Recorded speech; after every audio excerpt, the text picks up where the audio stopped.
Engineering पढ़ लेने से या फिर 11th-12th कर लेने से इंग्लिश पे वो कमांड नहीं आती। जी, किसी सब्जेक्ट को लेकर नेचुरली इंक्लिनेशन हमारा होता है, वो हम जस्टिफाई नहीं कर सकते कि क्यों है, बट वो मेरा इंग्लिश के लिए था। फिल्ट्रेशन प्रोसेस मैंने हिंदी में यूज़ किया। इसके अलावा जो सम्यक में जो जैसे वो प्रैक्टिस सेट दिए जाते हैं, वो मैंने काफ़ी अटेम्प्ट किए थे, तो उससे चीज़ें रिकॉल होती हैं। 4th पेपर की तैयारी कंटिन्यू रहनी चाहिए। टेस्ट सीरीज़ का कितना महत्व रहता है? टेस्ट सीरीज़ का बहुत इसमें इम्पोर्टेंट है। जैसे मैंने सम्यक के ही टेस्ट लिखे थे, इंडिविजुअल टेस्ट भी लिखे थे और फुल पेपर भी लिखे थे। सम्यक से मेंस का भी कोर्स लिया? जॉब के साथ इतनी छुट्टियां नहीं मिल पाती है जिम्मेदारी की वजह से, तो मैंने फिर ऑनलाइन कोर्स को ही प्रेफरेंस दी थी। तो आपने ये प्रेफरेंस रखी कि पहले कुछ ना कुछ मिल जाए? जी बिल्कुल, बोल सकते हैं कि उस टाइम जो मैं तैयारी के फेज़ में था, तो प्राइमरी टारगेट मेरा एक जॉब का था।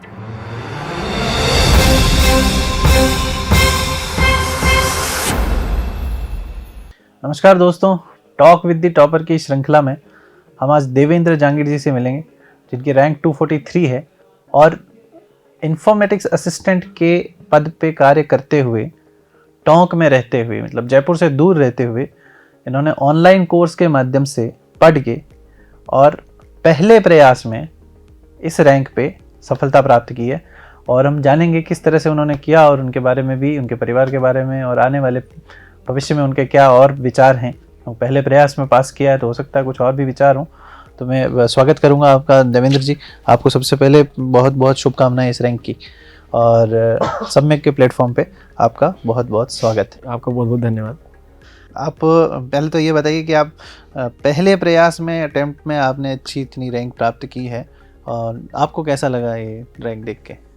देखिए, रिजल्ट में रैंक देख के जाहिर सी बात है खुशी होती है, मुझे भी बहुत खुशी हुई थी।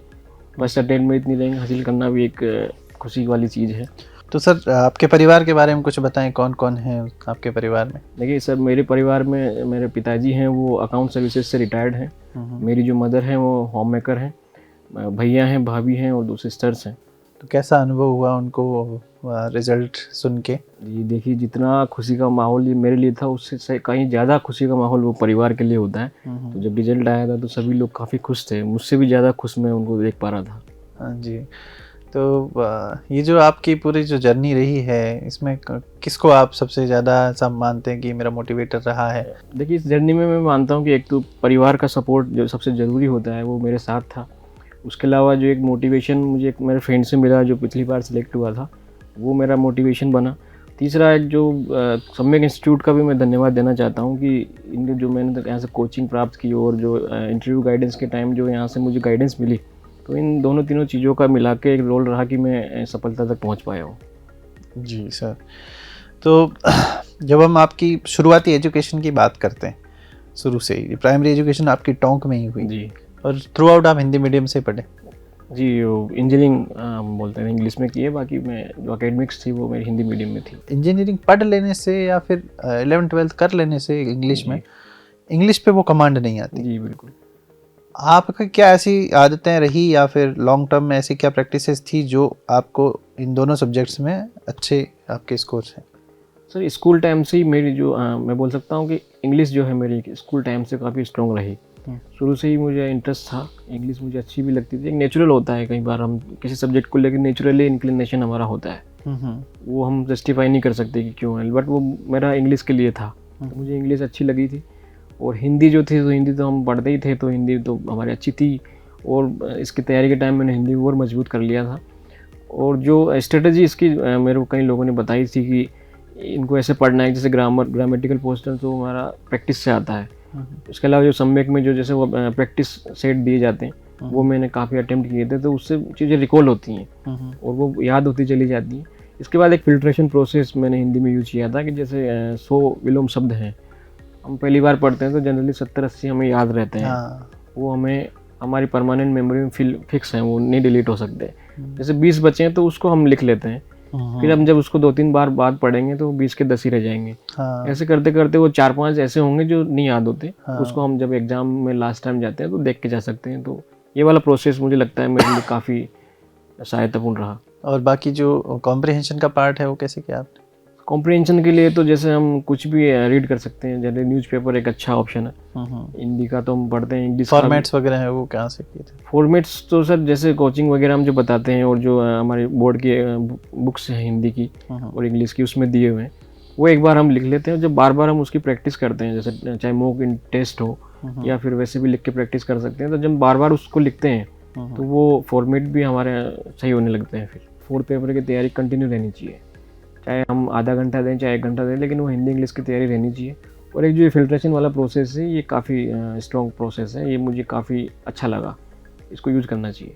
आपने 12th जयपुर से ही की जी और बीच में फिर आपने 1 साल का ड्रॉप लिया, जी फिर आपने बीटेक किया गवर्नमेंट इंजीनियरिंग कॉलेज जी अजमेर से। जी आप बेसिकली टोंक से ही हैं? जी, मैं टोंक से बिलोंग करता हूँ। वहीं आपका जन्म हुआ? जी ओके। और इंजीनियरिंग के बाद फिर आपने 2015 में इंजीनियरिंग पूरी हो गई, फिर क्या किया? इंजीनियरिंग के दौरान ही मेरा सर कैंपस प्लेसमेंट हुआ था एचसीएल टेक्नोलॉजीज़ में।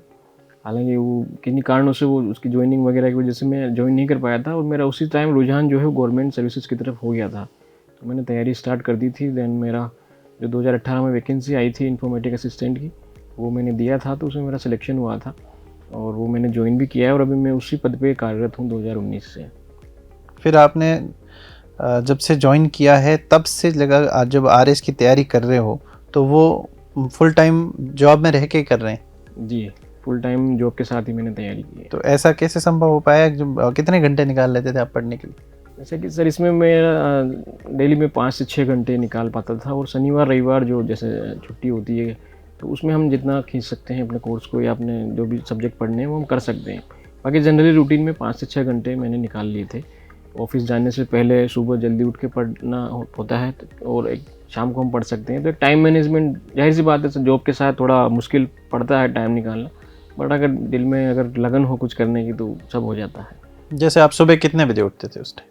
उस टाइम मैंने रूटीन फिक्स कर लिया था कि मैं सुबह कैसे भी कंडीशन में 5 बजे में टेबल पे बैठ जाता था पढ़ने के लिए। और ऑफिस जाने से पहले जैसे 9:30 का टाइम होता है, तो जब तक जितना पढ़ सकते थे वो पढ़ के और मैं ऑफिस फिर जाता था। जी। और फिर ऑफिस से फ्री कब तक होते थे? ऑफिस से 6 बजे फ्री होते हैं, तो शाम को भी 2-3 घंटे हम निकाल सकते हैं इजीली पढ़ने के लिए। अच्छा, मतलब ऑफिस के साथ ही अगर टाइम मैनेजमेंट अच्छा हो तो किया जा सकता है? जी सर। इसके लिए फिर आपने कोई ऐसी कुछ चीज़ें थी जो आपकी हेल्थ को अच्छा रखे, या फिर आपको वो चीज़ ज़रूरत नहीं पड़ी उस चीज़ की? हेल्थ के जैसे लिए खेलना कूदना वगैरह कुछ? जी सर, वो भी ज़रूरी है। हम जैसे हेल्थ का हमें प्रॉपर ध्यान रखना पड़ता है, स्पेशली जब एग्ज़ाम पास में आ जाता है उस टाइम हमें ज़्यादा फोकस करना पड़ता है। तो कुछ मैं उस टाइम खेल भी लेता था, तो जैसे बैडमिंटन में खेलता हूँ जनरली, तो मुझे शौक है तो हम बैडमिंटन खेल लेते हैं ताकि रिलैक्स हो जाता है माइंड, जो पढ़ने में जो दिमाग है उससे थोड़ा सा हम डाइवर्ट करके वो थोड़ा रिलैक्स फील कर सकते हैं। तो आपने 2018 का एग्ज़ाम आप बता रहे थे कि नहीं दिया, क्यों नहीं दिया? तो उस टाइम जो ये आईए का पेपर और ये लगभग आसपास ही थे, तो मैं आरएस का उस पर दे नहीं पाया था। मैंने उस टाइम आईए का एग्ज़ाम दिया था, चूँकि मैं तैयारी भी इसी की कर रहा था, इस वजह से मैं उस टाइम आरएस का नहीं दे पाया था। तो आपने ये प्रेफरेंस रखी कि पहले कुछ ना कुछ मिल जाए? जी, बिल्कुल बोल सकते हैं कि उस टाइम जो मैं तैयारी के फेज़ में था, तो प्राइमरी टारगेट मेरा एक जॉब का था। और आपका फर्स्ट अटेम्प्ट 2021 वाला, जी इसको सर। आपने क्रैक कर लिया। जी, तो आपने इसकी तैयारी कब शुरू की थी? इसकी तैयारी जब मैं इसमें सेलेक्ट हो गया था तभी से मैंने मन तो बना ही लिया था कि अब आरएस की तैयारी करनी है, क्योंकि मुझे शुरू से मन में टारगेट तो था ही। फिर जैसे ही 2019-20 से मैंने बोल सकता हूँ कि मैंने इसके बारे में जानना स्टार्ट कर दिया था कि क्या होता है, कैसा सिलेबस होता है, इसमें क्या पूछा जाता है। और जब वैकेंसी आई तो फिर वो थोड़े और ज़्यादा टाइम निकाल के और फिर मैं प्रॉपर तैयारी स्टार्ट कर ही दी थी। जी। और फिर आपने सम्यक से मेंस का भी कोर्स लिया था? जी जी सर। तो वहाँ पे आप शायद जयपुर आना चाहते थे बट आ नहीं पाया, आप जब बता रहे थे मुझे। तो उसमें सर ऐसा था कि जॉब के साथ इतनी छुट्टियाँ नहीं मिल पाती है जिम्मेदारी की वजह से, तो मैंने फिर ऑनलाइन कोर्स को ही प्रेफरेंस दी थी। तो उसको क्योंकि हम ऑनलाइन को क्या अपने अकॉर्डिंग कैसे भी देख सकते हैं, जब भी हमें फ्री टाइम मिलता है तो ईजिली हो जाता है तैयारी करने के लिए। अच्छा, आप अपने मोटिवेटिंग फ्रेंड के बारे में बता रहे थे?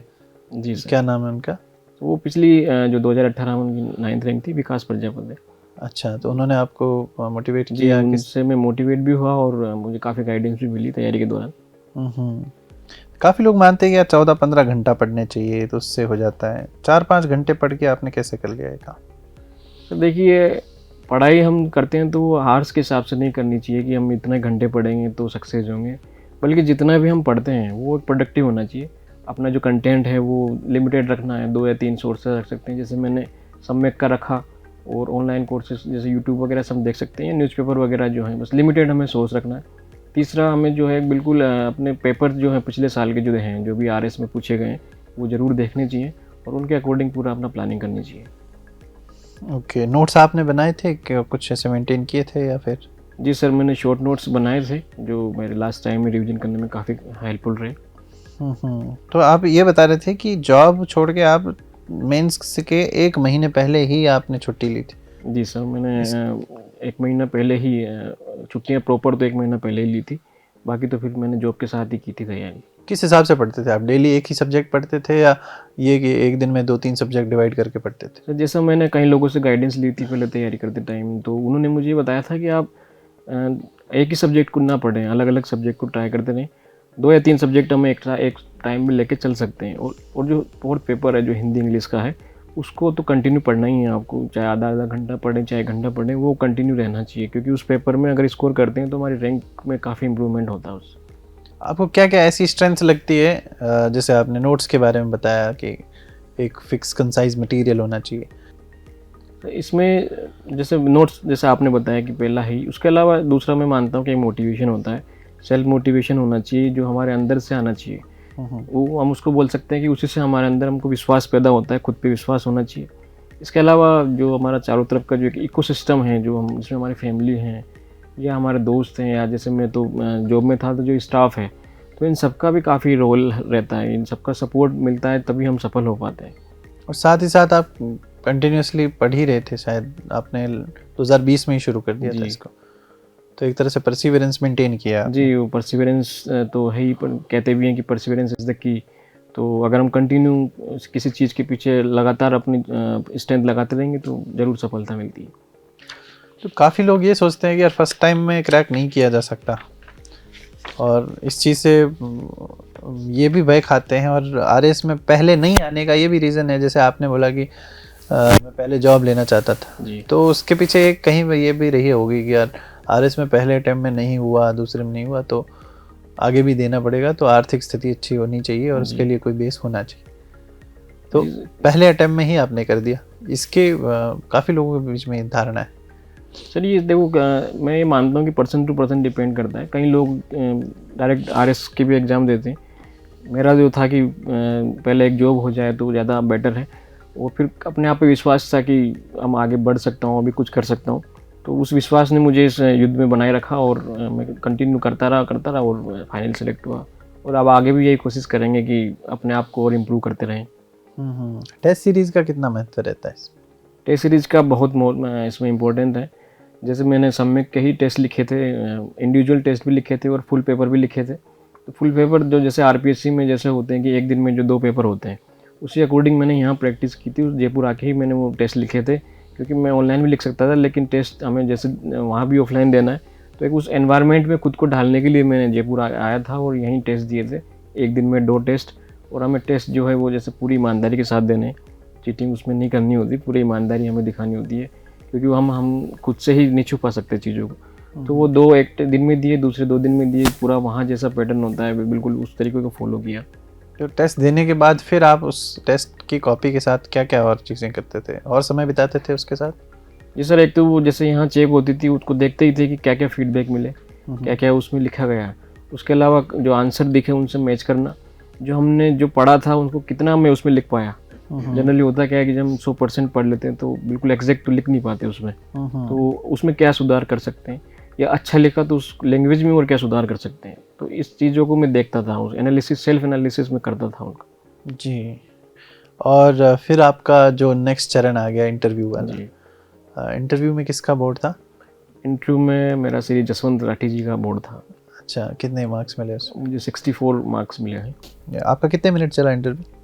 सर मेरा लगभग 20 से 25 मिनट रहा होगा इंटरव्यू। कुछ बताएं इंटरव्यू के बारे में, क्या क्या अंदर पूछा गया और आपने क्या क्या चीज़ें बताई? तो इंटरव्यू में जो ओवरऑल था, लगभग मैं ये बोल सकता हूँ कि 90% तो मैंने सही जवाब दिए थे। हालांकि 1-2 क्वेश्चन उन्होंने ऐसे पूछे थे कि जहाँ मैं उलझ भी गया था, बट ठीक है, वहाँ मैं पोलाइटली बोल के और मैंने बोला कि ठीक है, इस बारे में वो नॉलेज गेन करेंगे। बाकी ओवरऑल सभी फील्ड से उन्होंने मुझसे पूछे थे, करंट के कोई क्वेश्चंस पूछे थे, कुछ जो स्टैटिक चीज़ें पूछी थी, कुछ उन्होंने हिस्ट्री के भी पूछे थे, और जैसे मैं बीटेक किया है तो एक दो चीज़ें उन्होंने टेक्निकल भी पूछी थी। तो एक ओवरऑल हर फील्ड से इंटरव्यू चला था। जैसे हमने राठी सर की जो ट्रांसक्रिप्ट्स वगैरह जो देखी, उसके अनुसार ये लगा कि वो हॉबी वगैरह से या डिस्ट्रिक्ट वगैरह से, आपकी जॉब वगैरह से नहीं पूछते, out of the context Rathi sir और संजय सर पूछते रहते हैं। बिल्कुल। तो आपको इनमें से तीनों में से कोई चीज़ ऐसी रही जो आपकी जैसे हॉबी या कुछ पूछा? नहीं, जैसे सर आप जो बोल रहे हैं बिल्कुल सही है, मुझसे कुछ भी नहीं पूछा गया था। उन्होंने खाली देखा था और बस वो स्किप करके आगे निकल गए थे। हालांकि वो हॉबी का मैंने जो सीखा यहाँ, जैसे बोल सकता हूँ कि जो मॉक इंटरव्यूज़ में सीखा और बी द पैनल में जो सम्यक इंस्टीट्यूट द्वारा किया गया था, उसमें भी मुझे काफ़ी सहायता मिली।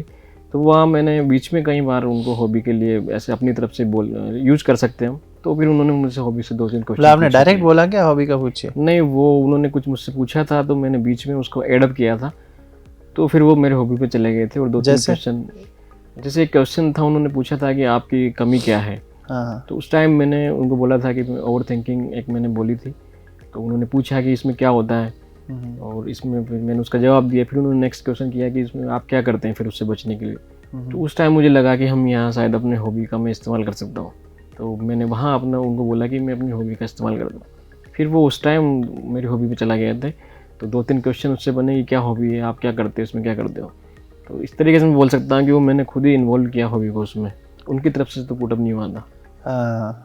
तो ये एक स्किल यहाँ पे आपने जी, ये स्किल मैं मानता हूँ इसमें मॉक इंटरव्यूज़ का और विद द पैनल और सम्यक इंस्टीट्यूट का काफ़ी रोल रहा। जैसा बताया जाता है कि कहीं जो IGP जो इंटरव्यू गाइडेंस प्रोग्राम हुआ था, उसमें भी बताया गया था कि आप ड्राइव कर सकते हैं इंटरव्यू को। हाँ। तो यहाँ आके मुझे लगा कि बिल्कुल यहाँ ड्राइव किया था मैंने। फिर आपका बी द पैनल का अनुभव और जो मेन इंटरव्यू है, या फिर हम बोले मॉक इंटरव्यू का और मेन इंटरव्यू का अनुभव कैसा रहा? सेम लगा या डिफरेंट लगा? वो माहौल, ये माहौल कैसा था? ये देखिए, जब तक फाइनल इंटरव्यू हुआ नहीं था तब तक तो हम पहली बार इंटरव्यू दिया था, तो हम भी ये सोच सकते कि क्या पता इंटरव्यू कैसा होता होगा। बट जब वहाँ इंटरव्यू दिया तो काफ़ी फेमिलियर माहौल मिला। वो एक, हम उसको इंटरव्यू से ज़्यादा बेहतर हम बोल सकते हैं कि नॉर्मल बातचीत होती है। वो लोग हमसे बात करते हैं, नॉर्मल जो मुद्दे चल रहे होते हैं उसमें हमसे बातचीत करते हैं। तो बी द पैनल भी एक ऐसा ही माहौल दे रहा था कि उसमें 4-5 लोग आपस में ही इंटरव्यू ले रहे थे, जो सारे ही कैंडिडेट थे। तो वो जो माहौल था कि हम एक दूसरे से जनरल बातचीत कर सकते हैं, जो हमें नहीं आ रहा हम उसके बारे में आपके क्या विचार हैं, सामने वाला उसके बारे में क्या सोचता है। तो उससे काफ़ी फेमिलियर मुझे वहाँ लगा बी द पैनल से वो जो सिचुएशन थी। जी। तो ये मुझे बहुत ही अच्छा लगा कि आपने 64 मार्क्स राठी सर के बोर्ड में लेके आए। तो और सिलेक्शन जो हो गया है इसके बाद तो काफ़ी अभी आप रिश्ते वगैरह भी आ रहे होंगे? जी, ओबियसली वो भी आ ही रहे हैं, रिश्ते तो आते हैं। अच्छा, तो ये प्रक्रिया शुरू हो जाती है? जी बिल्कुल। एग्ज़ाम के लास्ट दिनों में कुछ, कल ही मुझे किसी ने प्रश्न पूछा था कि एग्ज़ाम के लास्ट डेज में ऐसा लगने लगता है कुछ पढ़ा ही नहीं है। तो एक बच्ची का फ़ोन आया था, रोने लग गई थी वो। तो ये क्या है, सबके साथ होता है? आपके साथ होता था ऐसा? जैसे बिल्कुल होता है, चाहे वो प्रीलिम्स हो, मेंस हो या इंटरव्यू हो। जब वो फाइनल दिन जो आता है तो हमें बिल्कुल लगता है कि शायद कुछ मिसिंग है, या हमें जो चीज़ें हमें पढ़ी वो याद नहीं आ पा रही है। बट उसके लिए सर हम 2-3 चीज़ें कर सकते हैं कि एक तो खुद पे विश्वास कि हाँ, जो हमने पढ़ लिया है वो बहुत है और हम कर सकते हैं। दूसरा, कोई जो एक्सपीरियंस जो लोग हैं, जो पहले एग्ज़ाम पास कर चुके हैं, उनसे हम बात कर सकते हैं। वो भी हमें यही बताते हैं कि बिल्कुल जो आप जो फील कर रहे हैं वो हमने भी फील किया था, और आज हम सेलेक्ट हुए हैं, अच्छे पोस्ट पे पहुँचे हैं, तो आप भी बिल्कुल अच्छा करोगे। तो उससे कॉन्फिडेंस हमें लेना चाहिए, और ये चीज़ इनफ होती है कि हम उस कॉन्फिडेंस को ड्राइव करते चलें। ओके। तो आप इंटरव्यू से मेंस से पहले 15 दिन पहले आपको कैसा लग रहा था, और फिर आप मतलब क्या स्ट्रैटेजी अपनाते थे? जैसे अभी मान लीजिए 15 दिन बचे हों, तो आप क्या स्ट्रैटेजी के साथ चलेंगे? सर लास्ट के दिनों में तो हमें जो है नया कंटेंट पढ़ने से बचना चाहिए, और जो हमें पढ़ लिया है उसका जितना ज़्यादा रिवीजन हम कर सकें वो हमें करना चाहिए। जो हमने टेस्ट पेपर लिखे हैं, जो उसमें से हम अच्छी चीज़ें वो देख सकते हैं, और जो चीज़ें जैसे 4th पेपर के लिए मैं बोल सकता हूँ कि जो हमें चीज़ें याद नहीं हो रही, जैसे कई बार उसमें विलोम शब्द वगैरह चीज़ें होती हैं, हमें याद नहीं हो पाती, तो हम जब उसको तैयार करके रखते हैं कि ये वाली चीज़ हमें याद नहीं है, वो हम देख सकते हैं लास्ट के दिनों में। बाकी लास्ट के 15 दिनों में तो हमें बिल्कुल रिवीजन ही करना है। ओके। और ये चीज़ है कि फैक्ट्स पे ज़्यादा ध्यान देना चाहिए या फिर आप एक तरह से जो आंसर फ्रेमिंग वगैरह पे ध्यान ज़्यादा देना चाहिए? इसमें दोनों ही चीज़ें मैं मानता हूँ सर, दोनों का ही मिला जुला है कि फैक्ट्स भी हमें आने चाहिए। आंसर फ्रेमिंग तो फर्स्ट चीज़ है कि हमें बिल्कुल फ्रेम आना चाहिए, किस तरीके से हमें 5 नंबर का लिखना है, किस तरीके से 10 नंबर का लिखना है। लेकिन उसमें अगर हम फैक्ट्स यूज़ करेंगे तो वो ज़्यादा उसको वेटेज देगा हमारे आंसर को। तो हमें दोनों चीज़ों को लेके चलना चाहिए साथ में। तो उत्तर की स्पष्टता पे आप ज़्यादा महत्व देते हैं या फिर आप उत्तर में कितने ज़्यादा फैक्ट्स या फिर हमने वो डाले हैं उस पे ज़्यादा महत्व देते हैं? सर जैसे मैंने पिछले जो कई टॉपर्स हैं उनकी कॉपियाँ भी देखी थी, तो उसमें मुझे ऐसा लगा कि हमें अपना आंसर सिंपल ही रखना चाहिए। जितना ज़्यादा सिंपल रखेंगे और जितना ज़्यादा कंसाइज रखेंगे, वो जो क्वेश्चन की जो डिमांड है बिल्कुल वही हमें करनी है, एक्स्ट्रा में नहीं करना, और उसी से हमें फ्रेम करना है। जैसे कोई भी क्वेश्चन है, एक बार उसको लिखने से पहले 2 सेकंड 3 सेकंड के लिए हम माइंड में उसको फ्रेम कर सकते हैं, कहाँ से शुरुआत करनी है, फिर उसमें क्या क्या पूछा गया है। क्योंकि कई बार जो बड़े क्वेश्चन है वो 2-3 टुकड़ों में होता है, वो हमें उसको जो भी डिमांड है उस क्वेश्चन की वो पूरी करनी चाहिए और उसके अनुसार ही हमें फ्रेम करना चाहिए। और सर आप जैसे इस चर्चा में मैं कुछ चीज़ें नहीं पूछ पाया, जो आप कुछ एक्स्ट्रा ऐसा बताना चाहें जो आपका अनुभव रहा हो इस जर्नी का? अनुभव तो सर यही रहा है कि खुद पे विश्वास सबसे इम्पोर्टेंट है, और एक मोटिवेशन जो मुझे लगता है कि बाहर से नहीं आ सकता, वो एक अंदर से आता है और हमारा लंबे समय तक हमारे साथ वही रहता है। बाकी कंटेंट और जो भी हम करना है वो तो अपनी जगह है ही, बाकी खुद पे विश्वास रखिए, हम ज़रूर सफल होते हैं। ओके सर, बहुत अच्छा लगा सर आपसे बात करके और आपने अपने अनुभव साझा किए हमारे साथ, और इसके लिए हम कृतज्ञ हैं। और काफ़ी लोग भी आपसे कुछ क्वेश्चंस पूछें अगर वीडियो के लिंक में, सॉरी कमेंट्स में, तो आप मेरा निवेदन रहेगा कि उनको रिप्लाई दें। और ये हमने बातचीत की देवेंद्र जी से, और आगे और भी हम और टॉपर्स के साथ और सेलेक्टेड पर्सन्स के साथ मिलेंगे और टॉक विद द टॉपर्स की इस एपिसोड में। फ़िलहाल के लिए धन्यवाद।